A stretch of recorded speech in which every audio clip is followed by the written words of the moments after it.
Assalamu alaikum. You're listening to the New Beginnings podcast. No fluff, no holding back. Just honest conversations about your journey as a new Muslim. Brought to you by New Beginnings, a platform that aims to support new Muslims on their journey through Islam, from the Shahada and beyond.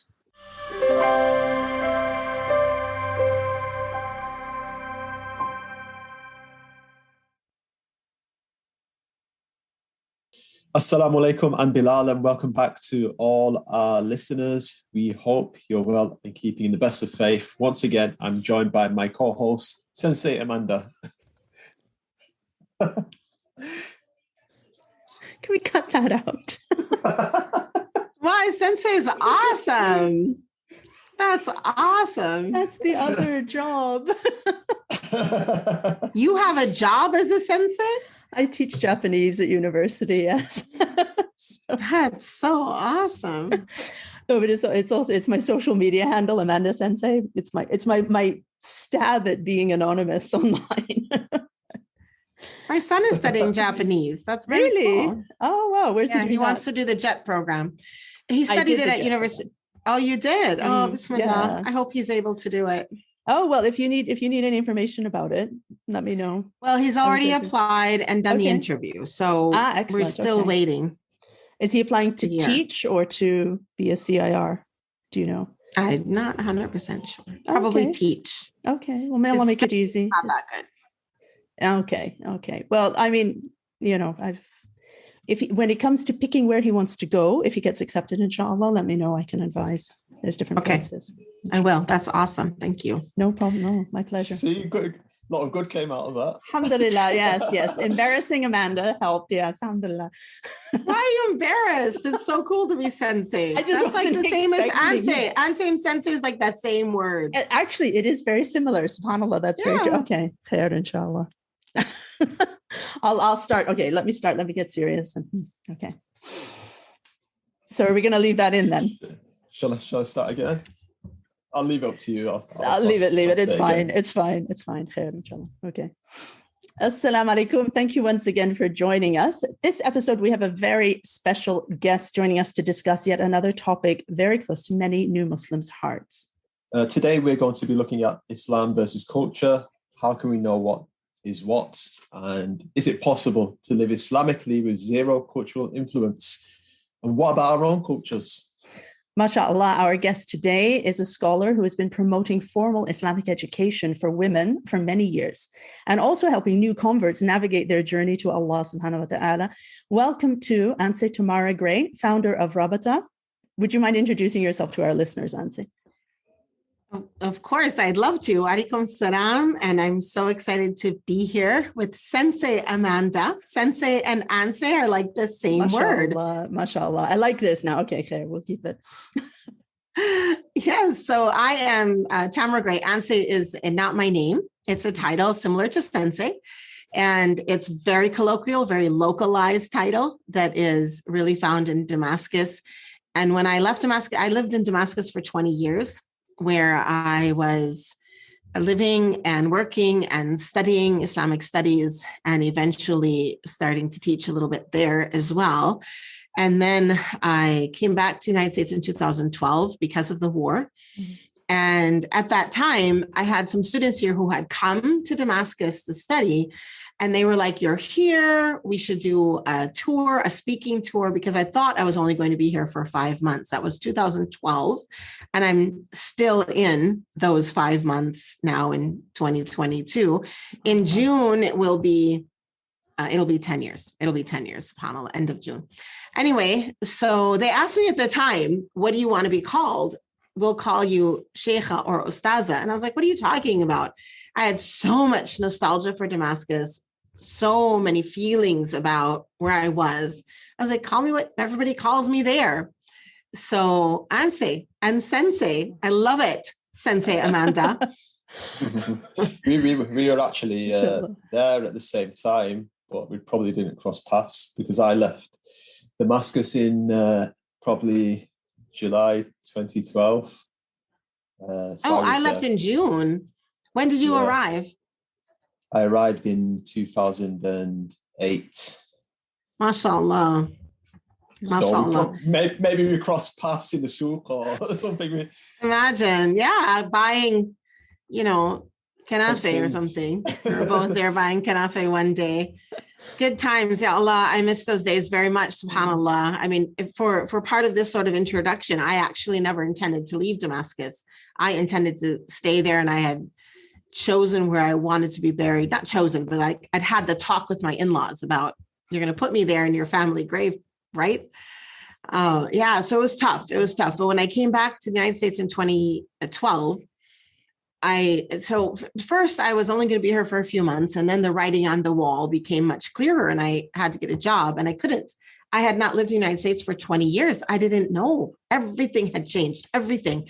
And I had my son at the time was in grade 10. And so, I mean, there are lots of complicated pieces of this, but basically I couldn't find a job. So I started a nonprofit because, you can only clean your house so many times. But I want to say something more serious about that as well. I remember so I had gone on this tour across the United States and met women, Muslim women. And I had met all these women, and I had all of this going on in my mind. And at the same time, I think they call survivor's guilt, like this idea that all of my friends and my family and my teachers and my people were suffering. And I was in America in a house in West St. Paul, living next door to my brother, doing fine, deeply missing and longing to be back in Damascus, but not with the kinds of concerns and worries that so many people I loved had. And I remember standing in this living room in the yellow house in West St. Paul and thinking, what am I going to do? I mean, what do I do? I'm a doer. I like to solve problems. And there was nothing I could do about what was happening in Damascus. I mean, capital NothinG. I'm not even Syrian. So there was nothing.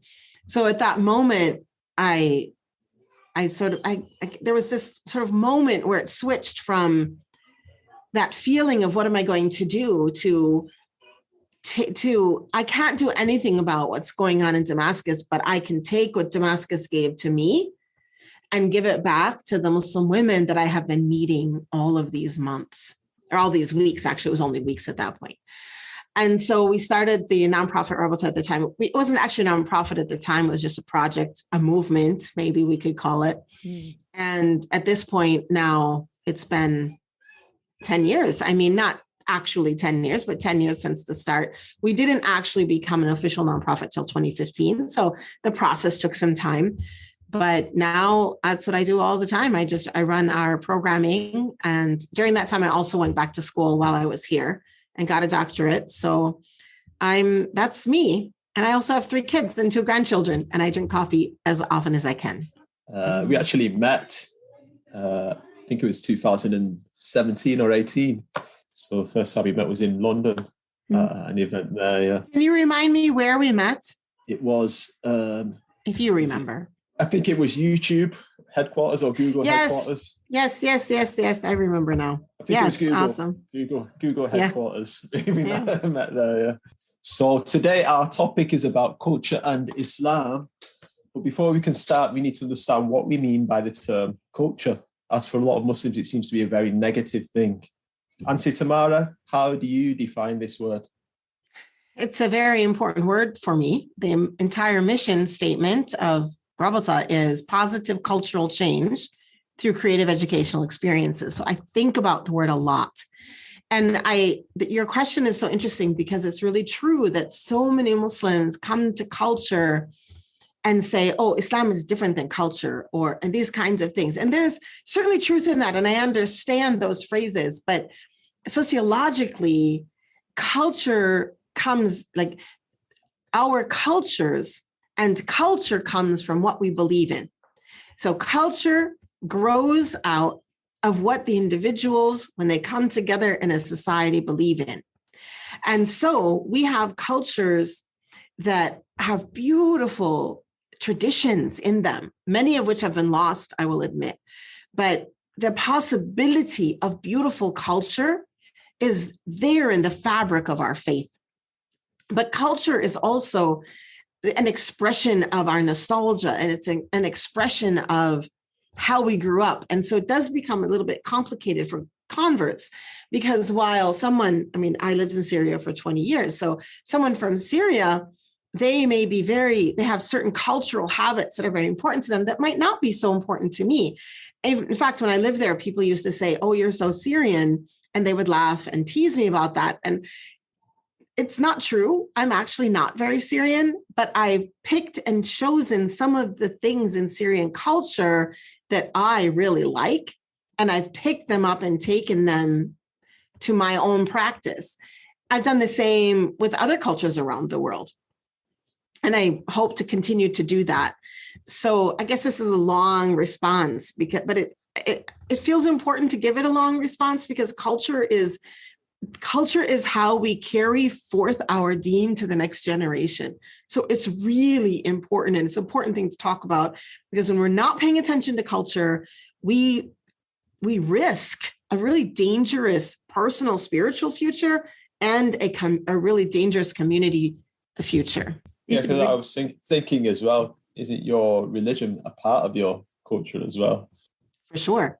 I mean, it has to be. And if it isn't, then because culture really means the practices of how we live. And so if we don't include, in this sort of Subhanallah, right, this die of God right there in that space, then we're not going to be able to live and breathe and express our faith in the ways that we've really been asked to. I think this is really interesting, these points that you've brought up about how culture is how we carry our faith forward to the next generation, because subhanAllah, as converts, and specifically speaking for myself as a white European, quote unquote, convert, it's often assumed that white people don't have culture. And I don't know where this comes from, but there's this idea that if you are a white European, you don't have a culture. And therefore, when you convert to Islam is now your culture, or you have to adopt the culture of whoever you marry and so on. And I think that this idea that Europe is devoid of culture is itself quite a toxic idea, because it's just simply untrue. First of all, we all have cultures. We all have ways that we've been brought up, ways that we do things, ways that we navigate society, ways that we deal with other people and family members and so on. And it's all part of it. And we shouldn't discount that, and we shouldn't discredit it. And we shouldn't feel easy about throwing it away, because it very much plays a part in who we are and our identity as well. Of course. And just like Muslim cultures around the world, or any so-called ethnic culture, I mean, that's just such a white superiority thing to say anyway, as though there are ethnic cultures and then there's this, what does that even mean? But in America, we've got cultures within cultures. Like I live in Minnesota. And so there's literally like the Minnesota culture and food and way of celebrating and way of accepting guests and way of dealing with people and ways of belief and expectations and all these things that go with culture is different than, for example, culture in Texas. Mm-hmm. It's different. We eat something here called Snicker salad. And that's the candy bar. And yes, it's a salad. So I just want to say, okay, there's some real stuff to learn about Minnesota culture. We're still getting over peanut butter and jelly in the UK. How can you have peanut butter and jam? Is that not a thing in the UK? It's growing because it is really nice. But just the concept of it, it's like you just wouldn't do that in the UK. Well, that's exactly when we're talking about, this whole white people don't have culture nonsense. Considering the differences between the UK and North America in general, the differences from state to state in America, the differences from province to province in Canada, if you can see that there are differences, then you can see that there's culture. Culture is not just something that comes from other countries into our countries, so to speak. Sort of the attitude of the colonialist too. I mean, the colonialist attitude of it's an actually, if we look at how anthropology developed, anthropology as a field was meant for the oppressor to study the oppressed. And the oppressor, of course, was the UK, to start with. very often. And so it's possible that these ideas come out of that. It's really hard on, these are unexamined ideas. They're unexamined ideas that we're not able to really recognize that every people has culture, has tradition. And it's so important for Muslims because whether convert or non-vert, we've got to have a self-examined life. And unless we recognize our culture and see what it is so that we can examine and choose, take forth what we want, and then maybe pick and choose from other cultures as well to grow this personal culture, yeah, it can be problematic. Mm. Yeah, it's interesting that you say that, the oppressor, because when the British Raj left India, there was a lot of backlash from the ulama, and you see in their fatwas, they say things like wearing a tie or like dressing like the Europeans, and these things are prohibited, and they couldn't even be disbelief, and they went to another extreme. Mm. Yeah. So there's a lot that's unexamined in our day to day. We need like those kinds of fatwas and things. It'd be interesting to pull those out and study. How has that influenced the way our own attitudes towards even converts or just peoples around us? Mm. So we've discussed what culture is. Let's move along now and discuss how this impacts the journey of a new convert. One thing that we frequently hear, we hear new Muslims asking this quite a lot. How can I tell the difference between what's Islam and what's culture? Now, how can we respond to this concern? I think a lot of this comes from, in the UK especially, this comes from perhaps certain groups of people, certain communities who perhaps mix up un-Islamic cultural practices and paint them with a veneer of Islamic teaching in order to pass them off as Islamic. And for new converts, this can be very confusing because some of these are contradictory to what Islam teaches us. Or even, so how do we know? Yeah, even cultural things that begin. I think the most dangerous ones are those that they begin at a point of Islamicity. They begin at a point of taqwa. Somewhere it began there, but it morphed into a thing of the nafs. It morphed into something that is actually oppressive. And again, that's it's unexamined culture. And so as a convert enters into that world where people are saying, this is the way it's supposed to be. And then worse than that, sometimes a hadith or a verse of Quran is sort of weaponized and made so that that cultural piece suddenly somehow has a grounding. And that's where it becomes really confusing. And I think that is the place where we've gotten to this thing where we want to say, I don't want culture, I only want religion. Mm-hmm. And, I think the way to differentiate is to start by saying, there's always going to be culture.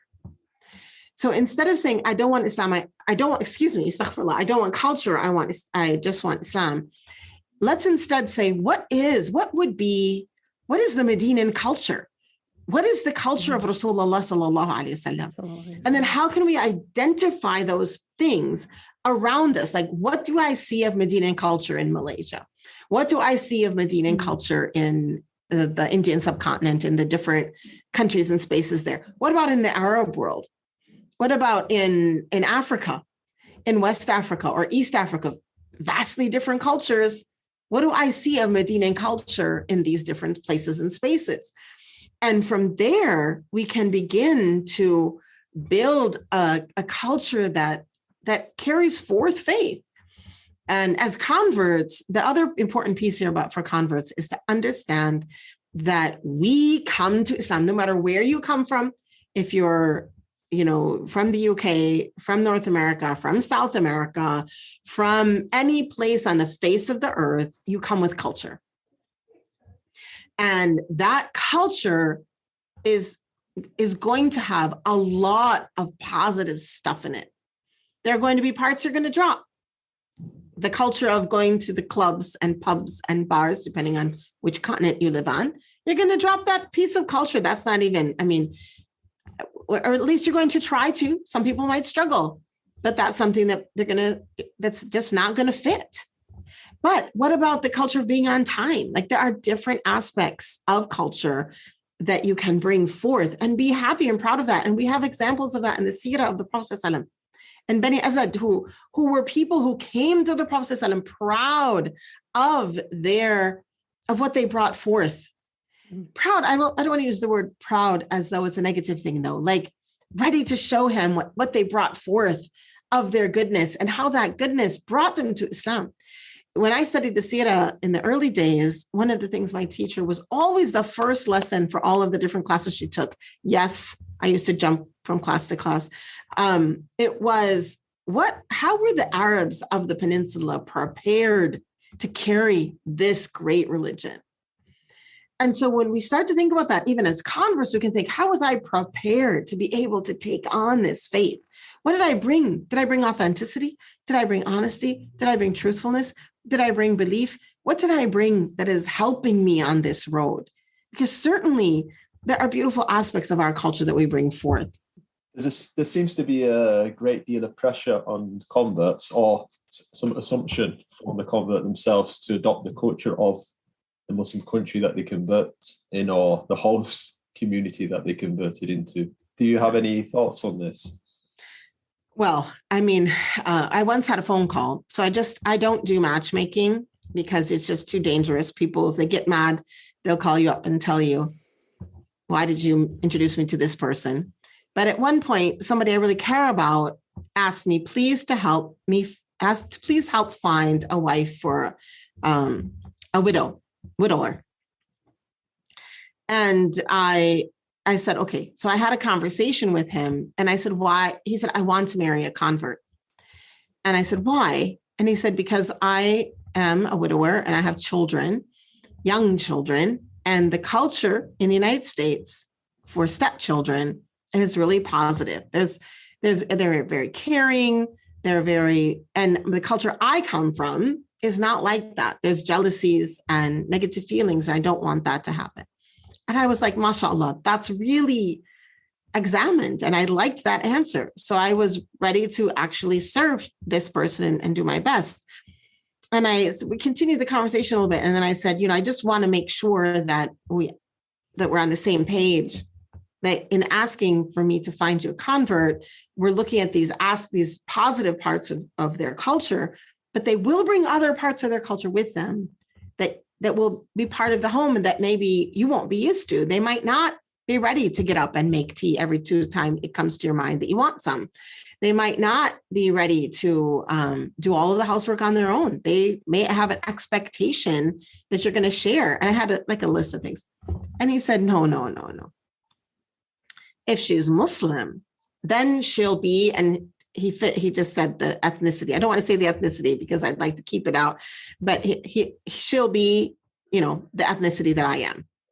And I was blown away by that because 5 minutes ago, the appreciation of what was necessary, what he wanted was there, but everything else was not. There was no sort of willingness to understand that it's a package deal, like the positive and what is for you negative, for somebody else, maybe not so much.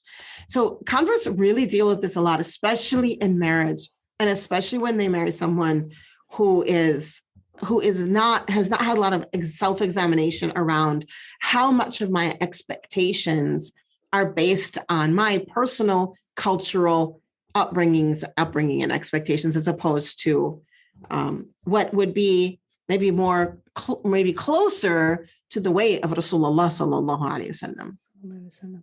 You've mentioned about when converts marry. And I wonder if this is a little bit of a gendered issue, because I know that obviously as women, when we marry, as they say, you marry into a family and you marry into that culture. Is it the same for convert men? Are men expected to adopt their wife's family's culture as well? Perhaps Sheikh Bilal can enlighten us a bit. Of course, this is Sheikh Bilal's turn, but I just have to say that I have had experiences with non-convert women complaining to me about their convert husbands because they weren't fulfilling certain cultural expectations in their mind too. So I do feel like it is sort of an across the board possibility. That's interesting because I know a lot of non-convert women, heritage Muslim women, who have come to me because I run like a convert support network, asking me if I know of any single convert brothers because they want to marry somebody who is free of cultural baggage. And I say to them, well, I mean, I live in Wales. You're asking to marry a Welshman. They have culture, a very strong culture, a very proud culture, you know, mashallah. And I think, you know what, you just don't want somebody from your own culture because you think your own culture has toxic elements, but other cultures have the same. But I do wonder, you know, is there, because I've heard this, that they don't want somebody who has a culture. How is it different for men and women? Sheikh Bilal, what do you say to that? Yeah, I've heard people saying similar things like, you know, if you convert to, you know, the pure Islam and, you know, you don't have any culture. We mix it. We always mix our Islamic culture. And you guys, you don't have that. And it is obviously incorrect to say that.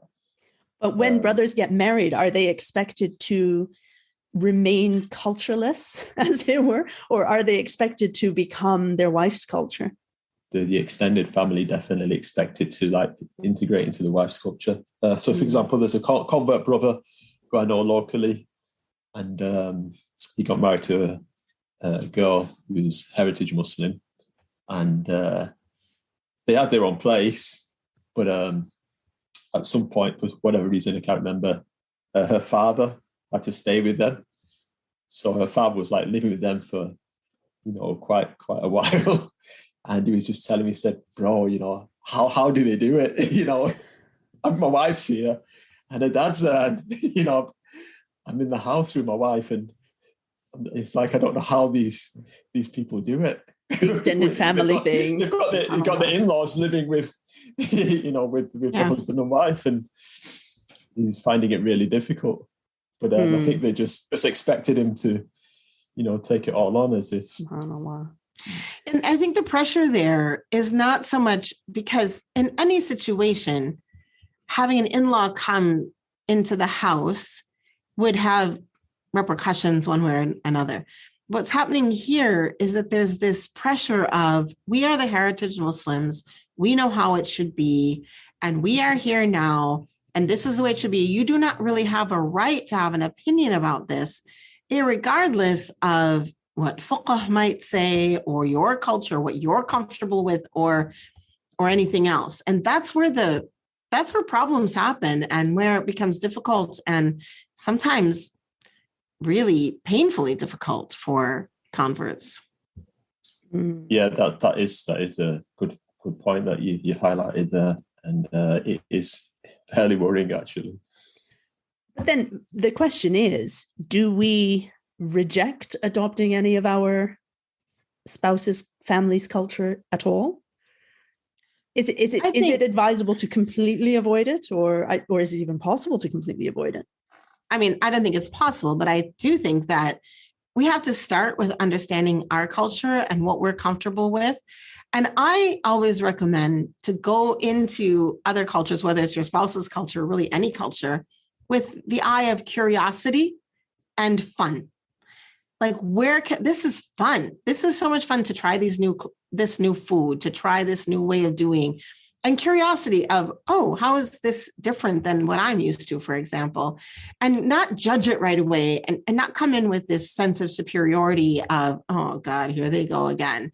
Because that's also, it's such an ugly quality really to have. But at the same time, to be able to be honest about self and honest about our own needs and nostalgias and things. And as we come forth with our curiosities, to invite them to be curious about us as well. And to share our culture and not to sort of set it aside, but talk about it and share it and bring it forth from the side of positivity and enjoyment and fun, and creating then new cultures in the family that maybe bring together some of the husband's culture, some of the wife's culture, and maybe if we're looking out into the world as well, some other cultural things that we think are really valuable that we might want to take into our own families. I mean, as an example, is there's this Bismillah and Ameen cultural thing in the basic community. And what that is when a child starts reading Quran, they have a big party. When they finish the Quran the first time, they have a big party. I love this. Of course, I love all things that have parties involved, but I love it. I love celebrating Quran. Now, I'm American and my husband is Syrian. There is no Bismillah Ameen. And I unfortunately learned about this habit much too late. My kids were done. They'd already, that was a long time ago stuff for them. But I love it so much. And I want to do it for my granddaughter. Like I would love to do for her a Bismillah and an Ameen party, or at least an Ameen party, with this, like bringing on a culture that has nothing to do with our particular ethnic backgrounds, nobody, but yet I see it in the world of Islamic cultures. And I think it's really valuable and beautiful. So I'd like to take it on. That's what I mean by choosing things to take on as well. Yeah, I think that's good when they are positive things and they are fun and you can engage with those. It's a bit more difficult when there are negative aspects of culture that may impact on you.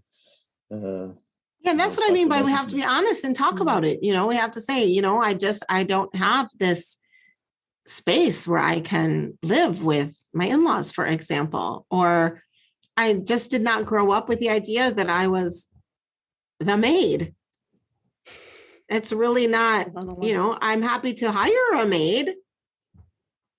And I mean, I'm saying that in sort of a way that is derogatory of housework. And I want to be careful. That's such a capitalist view. And I've been catching myself on that. Caring for a house and taking care of a home is a valuable act, so valuable that it was something the Prophet ﷺ engaged himself in when he was at home.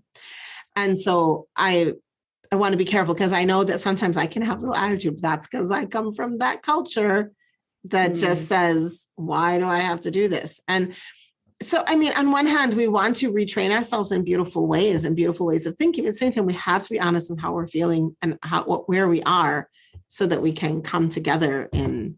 SubhanAllah, I had an interesting experience the other day, just regarding culture in the community. One of my friends, and I'm going to keep this as anonymous as possible, but one of my friends has a son of marriageable age. And he is interested in a young lady, also of marriageable age, but they come from different cultural backgrounds. And so how they approach a potential spouse and what is acceptable to each family is completely different. Yes. And we were having this discussion, and I'm quite familiar with the young lady's culture. And so I was saying to my friend, maybe how you've approached hasn't been something her family would accept. And so we need to sort of rethink this, because she had, an approach had been made in the way that is okay in her culture, and it was rejected. And I said, well, that might not be because there's anything wrong with your son, but it might be because that's not the done thing there. And then I started thinking, but subhanAllah, both of these young people are born and bred in the UK and raised in the UK and are very, very British. Why shouldn't they be able to make an approach in a different way from back home, quote unquote? And it really got me thinking about, as converts, how we navigate things like marriage and how we are, and I say this in the passive voice intentionally, how we are navigated and sometimes manipulated through that process by other people in the community in a way that they feel is acceptable. And yet it's so foreign to us. And not just marriage, so many other things, and I think these are things that, and I'm going to plug your book right now. You have covered it quite a bit in your book, Project Lena, which I think is very, very well thought out. And I think that, mashallah, yes, there it is. Unfortunately, we don't have video with this, but it's, yeah. But I do think that how you've covered it, encouraging converts to really have a deep dive self-analysis of who we are and what our culture is and what bits are Islamified when we become Muslim. But we do also need to appreciate that there will be different ways of doing things in different parts of the communities, and learn to navigate that over time. So what happens to our own cultures as converts to Islam? Do we need to cleanse ourselves of all of our culture when we embrace Islam? Oh, I don't think so. I mean, I think we need to, I do think we need to examine it. I mean, we can't cleanse ourselves from our culture. That's literally impossible. And I think it's one of the reasons for sort of the midlife convert crisis. And by midlife, I mean mid convert life crisis. So not their life, but somewhere in the space of after, depending on the convert, it could be 5, it could be 10, it could be 15, it could be 20 years. If they have lived sort of a life that was not an authentic life, where they've sort of denied everything that is originally them, so to speak. And then suddenly it's going to catch up to them. And now they're going to have to try to figure out how to put all those puzzle pieces back together. That's actually one of the reasons I wrote Project Lima, because I've seen it again and again and again. And it's an attempt to sort of stop that mess from occurring. I don't know what else to call it. So that before we get there, we've been able to do the 3 things. One is make sure that we take care of ourselves, knowing ourselves. We have our own knowledge base, so we can't be misguided here and there. And third, that we tend the ties that we have, whether they are our family, our new family, and friends, and that we grow friends and all of this. All of these things together help us to make sure that we're bringing our whole authentic self forward in Islam. There's no way to erase culture. It is only to pick and choose those things that are negative, have negative effects on us, and put those things aside. If we come from a culture that is very sarcastic, a family culture, let's say, that's very sarcastic and mean and says cruel and mean things, that is across the board. That's not just because you're a convert. I see this in Muslim cultures as well, in some families. We have to examine that and say, okay, that's not Ibad al-Rahman. That's not the way of Ibad al-Rahman. And so I'm going to set that aside. I'm going to do something else. I'm going to learn and teach myself how to walk gently on the earth, for example, and respond to the ignorant with peace, to quote the Quran and Ibad al-Rahman. It's interesting, the idea that as converts, we want to put aside negative cultural practices, which we do, obviously, but we still see negative cultural practices in heritage Muslim communities. Oh, yes. And we're having to deal with them.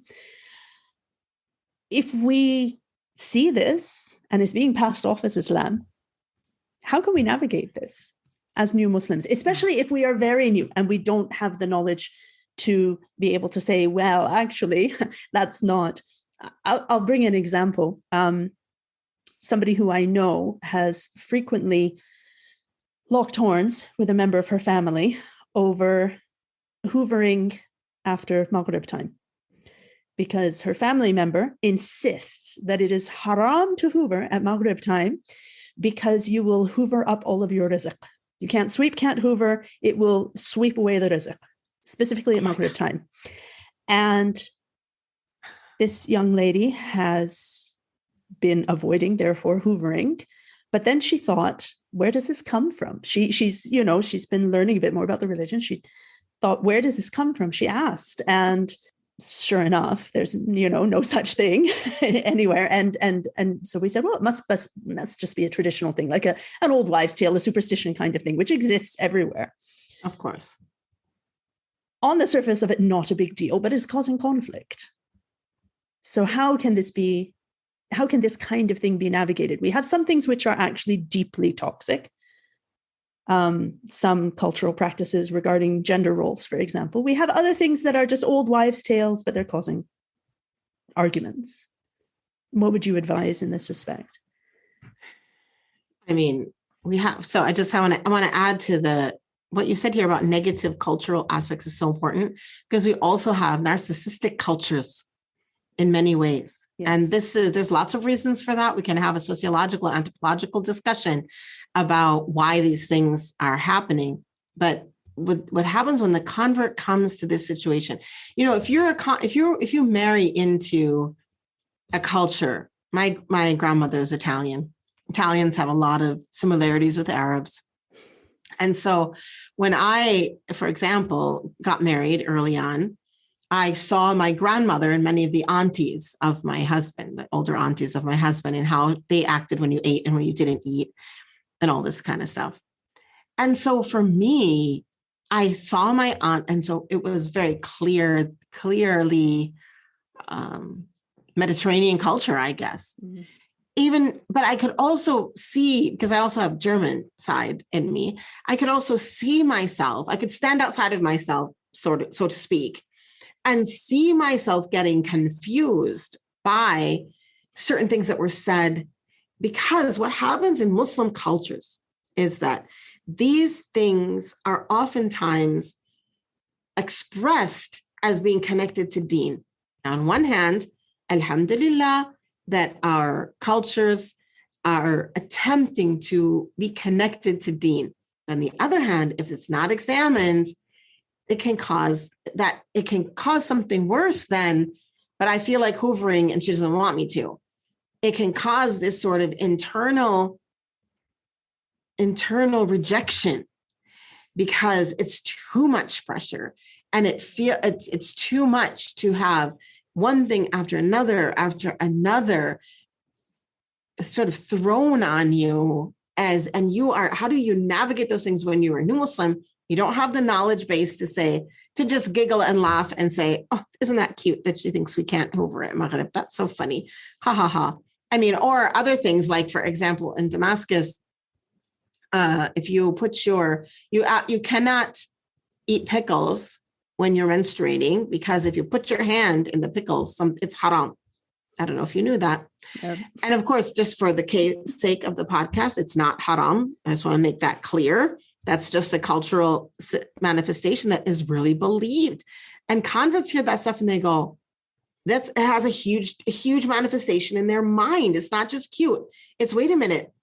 Are you saying then that the Muslim woman, when she is in her dhikr week, that she herself is not clean? La ilaha illallah. That then becomes a whole sort of avalanche of other problems. And even this one, the example that you gave me, are you saying that somehow my vacuum is going to change the qada or the qadr, the rizq of Allah subhanahu wa ta'ala? Whoa, what is this now? It becomes very sort of, an avalanche of different kinds of thoughts. And that's where the convert has to be able to say, I can trust my adult self. I'm an adult. I became a Muslim as an adult for good reasons. And here I am as an adult in the middle of the Muslim community. If something feels really off, even if 150 people are telling me it's truth, capital T, if it feels off, I need to do one of two things. Either put it on the shelf called for later, the parking lot, put it in the parking lot and just say, feels off. I know the Prophet ﷺ, I understand my religion, feels off. Most likely it is, goes in the parking lot until later. Or literally just, I used to know a convert who said, I walk around with an imaginary garbage can on my waist. And whenever people say weird things to me, I just throw them in the can, dump it out at night and put it back on the next morning. And of course, that's an imaginary one, but that's another thing to do. And until we find the sort of foothold in knowledge ourselves so that we can pull those things back out and re-examine them if we choose to. Jazakallah khair. I think there's some really good advice there, especially the bit about trusting ourselves as adults, that we've made, of course, with Allah's guidance, but we've made hopefully an intellectually informed decision when we've converted. Even a spiritually informed, like it's okay. However, someone became Muslim, but trust that adult self. We're adults. Yes. And the other thing I've been saying recently, I just gave a mental strength workshop. And one of the things we talked about there was we have to, just like we want other people to allow us to be adults, we have to let other people be adults too. And getting ourselves all wrapped up in trying to change and control the entire world right now and make them into our definition of what is the quote unquote capital R right way to be, that's just as unhealthy as someone trying to do that to us. So we have to say, it's okay. They get to be their adult selves and choose how much they want to do self-examination, choose how much they want to grow. I'm going to be working on myself. And of course, in our sohbah, in those who are around us that we're growing with together, we're going to have more open conversations about growth. But for those who are around us and we just want to keep relationships with them, we get to just let them be. We don't have to change them. Anse Tamara, before we continue, just a slight diversion. You said a very interesting phrase that I was wondering if you could explain it to our audience. You said, when the woman is in her dhikr week. What do you mean by this? Well, positive cultural change. Yes. So in Arabic, when a woman is menstruating, usually they say mal as-salah. She doesn't have prayer.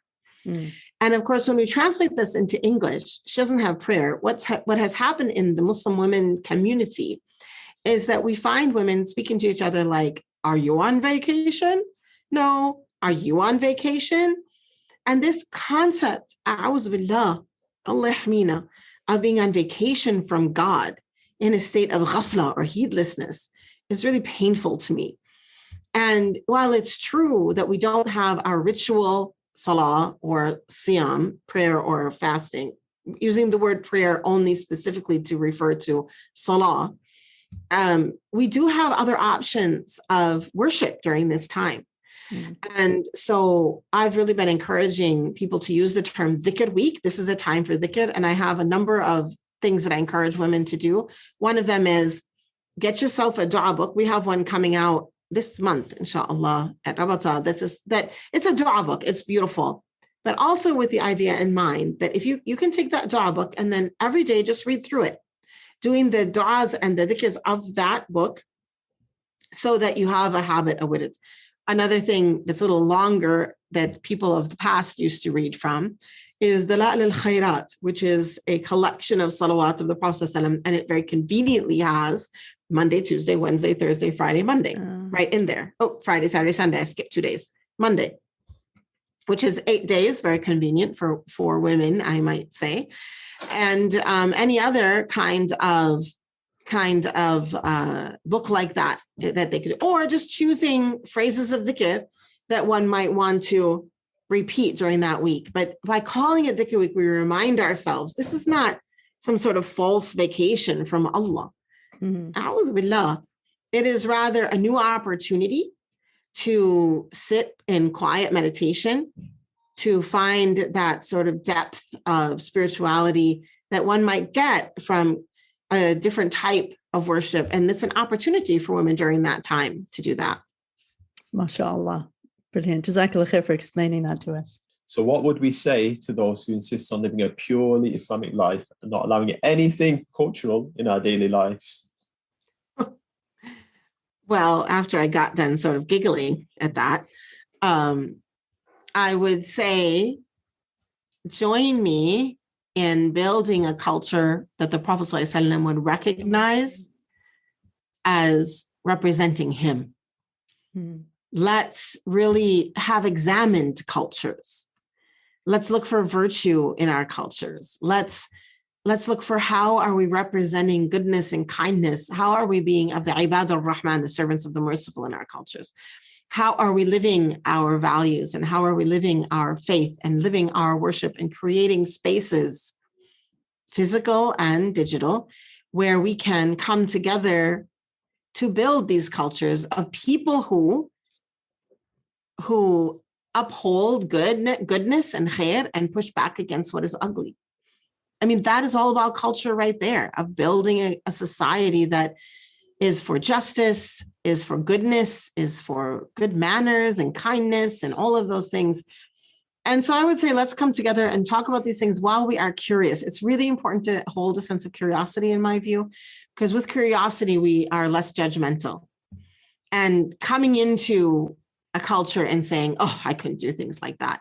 That's not being of Ibad al-Rahman. That's not of being a person like the Prophet sallallahu alaihi wasallam. We're trying to walk in his footsteps.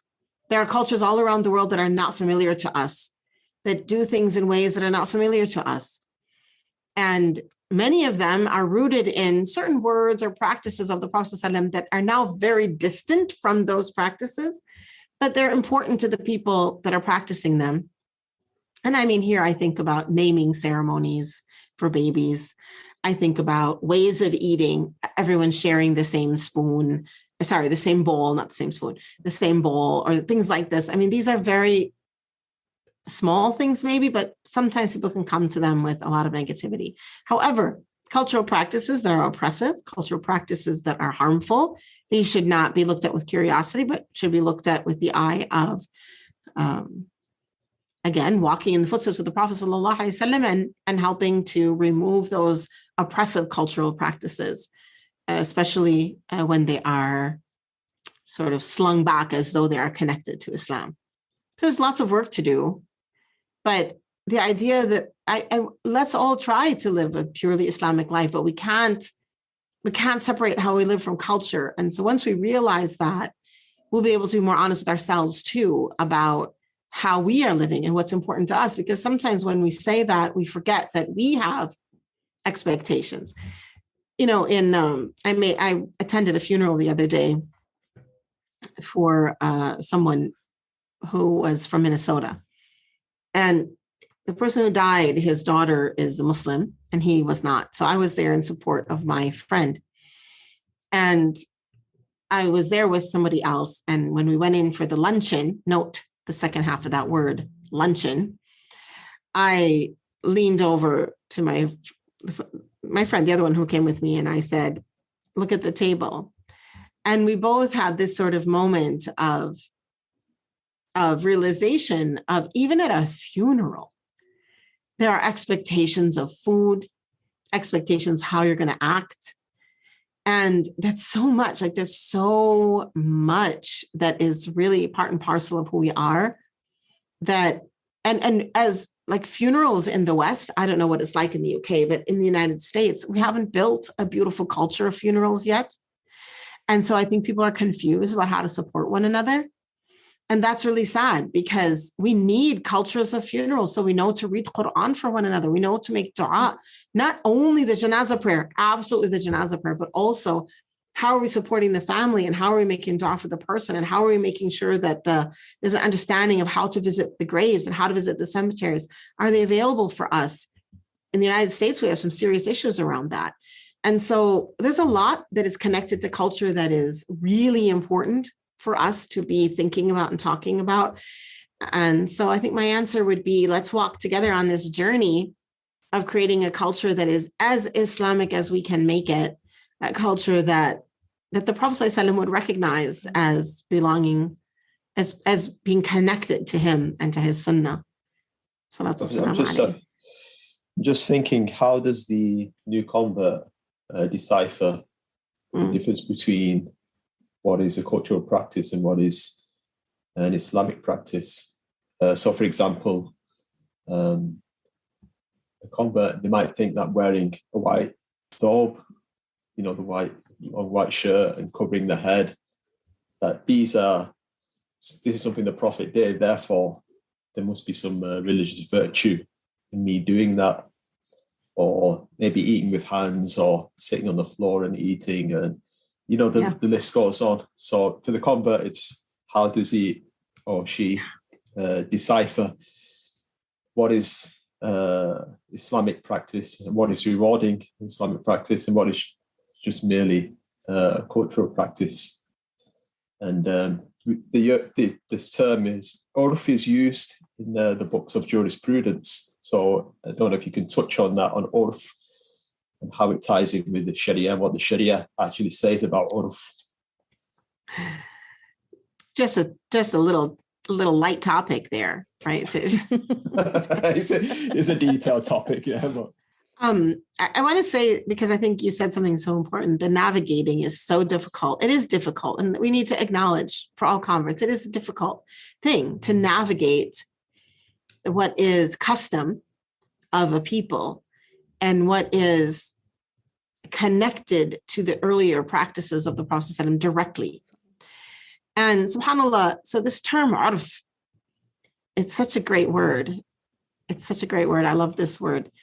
And one of my favorite stories that I think really represents it really well is when Imam Shafi'i moved to Cairo, or to Egypt, and he had already written his risala. He'd already written very important books of his. And immediately, he was well known because of this, and people began to come to him immediately to say, answer my question, give me a fatwa, give me, what should I do about this? What should I do about that? And he pushed the pause button, so to speak, in that he needed time to learn the urf, or the customs, if you will, the normative customs of society before he could even begin to address these questions. In our dial a fatwa society, or Google a fatwa, Sheikh Google, we have lost some of this subtlety and this understanding that custom is something that early jurists looked at. As I said, it's not so simple, but we can simplify it and say that it's something that early jurists looked at when making legal decisions. In countries where there are many different Muslim cultures together, what is the urf? This is a question really that needs discussion, I think, and has been responded to in certain ways. I know many of the fiqh councils in North America, I don't know about in the UK, have, for example, responded to the urf of divorce. So the normative custom in divorce in the United States is that you go to the courts, and this is getting too complicated, but I'm just going to say one piece of it. So basically, that court action, what has been happening as a problem here is that a Muslim woman might go and get divorced in the courts, and then her husband would tell her, ha, ha, ha, you think you got a divorce, but you didn't, because you're not divorced yet Islamically, because I didn't divorce you. And so there have been women who have just been really in terrible situations where they couldn't get remarried, they couldn't even start their iddah, like all sorts of problematic things came from that. And so there are fatwas now that once those civil divorce papers are signed, you're divorced, end of story. Now, that might sound to many people like, why are you even talking about this right now? Wait, what happened to culture? What are we talking about? The reason I'm talking about it is because that was a collection of jurists coming together, recognizing what is normative in society and recognizing a problem that is happening because different cultures are coming together and saying, we're not going to do it this way, even though they couldn't do it like that in their home country. They need to go, they would be struggling with this type of abuse in their own country because there would be family who would be defending this young person. But now in the absence, in this sort of void of the family structure, it's not there. And of course, I'm very much simplifying this. So anyone who is listening, just understand that this is more complicated. But just as this concept and understanding that it is a struggle, it is one of the struggles in countries where we have many different cultures coming together. We need to build an urf. We need to build what is normative for us. And we really haven't reached, I would say, that we haven't necessarily reached that space. There's still pushback. The second and third generations, they might be able to do it. I hope that they can. And I hope that that urf that they create is strongly rooted in the sunnah of Rasulullah sallallahu alaihi wasallam and in the maqasid al-sharia as well, the principles and purposes of the sharia law. Yeah, I remember Dr. Umar Abdullah, he was mentioning a story of a Syrian imam in the United States, and he got invited to some talks with the Nation of Islam. The Nation of Islam, the black, Muslims, they wear like black suits, black hats, bow ties. And this imam, he put on a pink thobe to go and give dawah to them. And it's like you've already failed at the first. Oh, yeah. First step. And that's just poor research on his part. I mean, you need to have an understanding of what's going on. An interesting one that I came across the other day was with regards to women and traveling. And, and I think this is one that a lot of convert sisters get very stressed out about, especially if they have jobs where they have to travel. And the article that I read was saying that, what is the distance, the minimum distance that is considered traveling? And the author, the sheikh who was writing this, he said, it could be this many miles, it could be that many miles. It's whatever her community considers to be traveling. And I thought, subhanAllah, now this is wisdom, because what we consider traveling in the UK, if I drive from London to Birmingham, that's a trip. It's a 2-hour drive, but it's a trip. When I'm in Canada, a 2-hour drive is going to the supermarket. It's nothing. It's not traveling.